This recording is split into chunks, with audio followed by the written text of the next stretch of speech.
Hey folks, it's Patriot Nurse. Join me today in the garden. We're going to talk about pollinators versus pests and the life lessons that translate over into politics and into our country right now.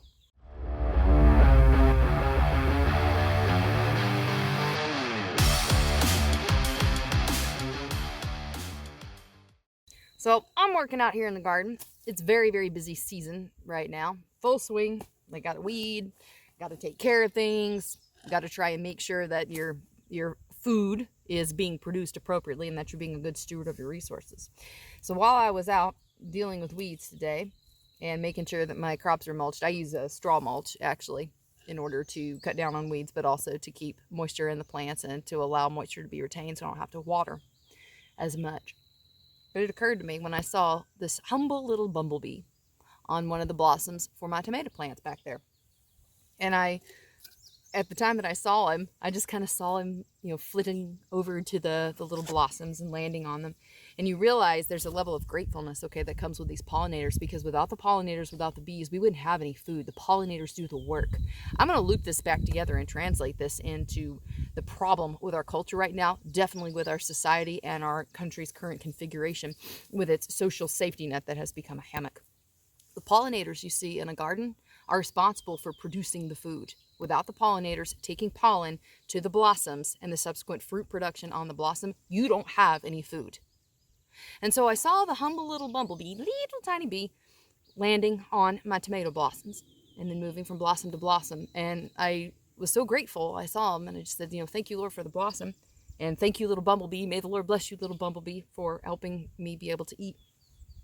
But it occurred to me. A few minutes prior, I had been over in my squash plant area and I had been having to squish squash bugs because they come up, they're a little bit sluggish in the morning, they also lay their eggs, and so you got to deal with them because they will destroy your plants, okay? And it occurred to me, our founders and our founding fathers were very intelligent people, and they were also more willing to make hard decisions and do things that need to be done because they were people who lived an agrarian lifestyle, most of them, in a concrete world, and they were able to see patterns. They weren't constantly confronted with tech and screens all the time. Yeah, I know it's ironic that I'm coming to you from a screen, but I don't spend the vast majority of my time in front of a screen. And I'm looking here at these squash bugs, squishing them and dealing with them because I know that they're going to rob the pollinators of their work. The pollinators work so hard to carry the pollen from plant to plant, from blossom to blossom, in order that I can have food, and I'm grateful for that. But it occurred to me, in every society that has disintegrated, the pests have come and have taken over and destroyed and consumed the work of the pollinators. Because after all, everybody's needs are equally valid, right? The pests have to eat. It doesn't matter that they don't produce anything. It doesn't matter that they actively destroy the very garden that they're benefiting from. They consume it like locusts, God forbid. But it occurred to me, the pollinators versus the pests present in every society and every culture that is disintegrated.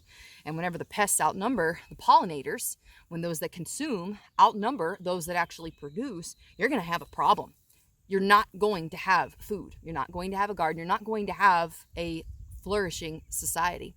And that's where we're at. Because when you evaluate the amount of money that is being spent by the federal government, money that, by the way, is being stolen or at the minimum coerced under the threat of incarceration out of the hands of people who are the pollinators, people who work, who go back and forth every day to their homes and to work to produce.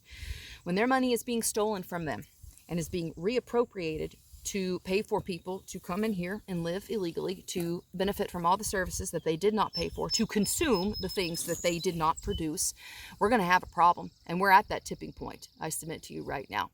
A garden cannot long live and cannot thrive when the pests outnumber the pollinators. And we're getting to that point.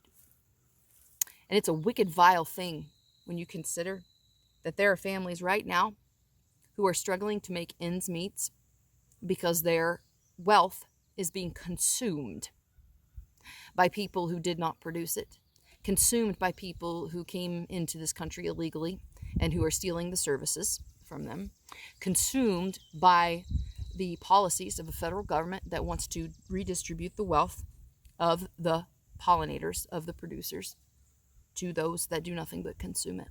And that's a problem. This was never the intention of our republic to function this way. And it all really starts with an income tax. And I'm thinking that in the years to come, that we're going to see, especially with the increasing encroachments of the federal government, everything right down to the increase in spending for defense to gun control. There's going to be a pushback from this. And I think it's going to start ultimately and really gain steam with a tax revolt. And the tax revolt is going to have to happen in order for the encroachments of the federal government to stop, and for the wealth redistribution, the stealing of the money of people who actually work, and reappropriating it into the hands of people who do nothing but use things and steal things and consume things that they didn't earn. The federal government only functions in its ability to do this, to rob the pollinators and feed the pests, based on tax revenue. So ultimately, the tax revolt is the thing that's going to have to happen. That's what I was thinking today working on the garden.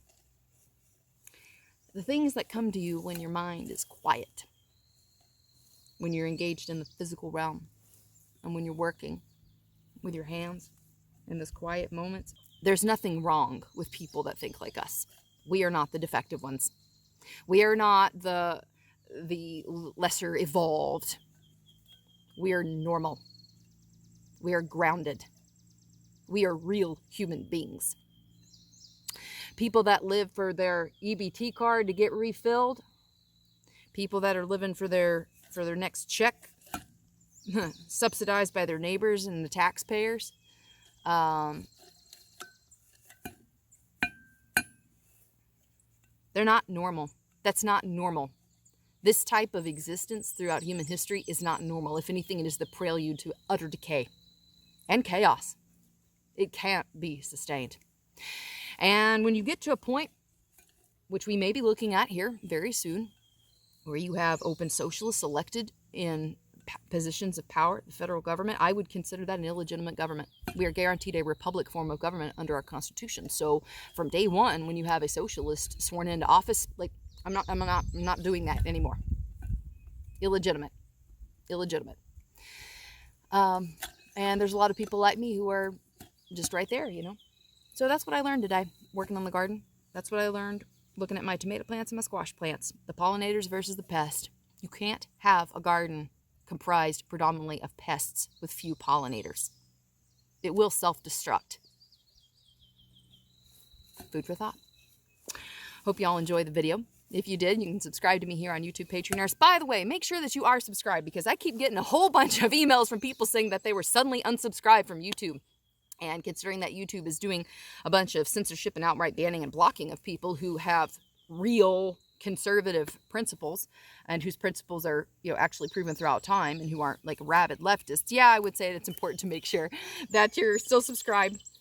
You can also support me on Patreon and Subscribestar, as well as cryptocurrency. Got to stratify, right? Got to stratify. I hope y'all enjoyed the video. Stay strong, you know. And if you haven't gotten started on a garden, or even if you don't have a lot of space, grow a tomato plant. Like, every little step that you can take to decrease your overall dependence is a good thing. For now, it's Patriot Nurse signing off. I'll see y'all later.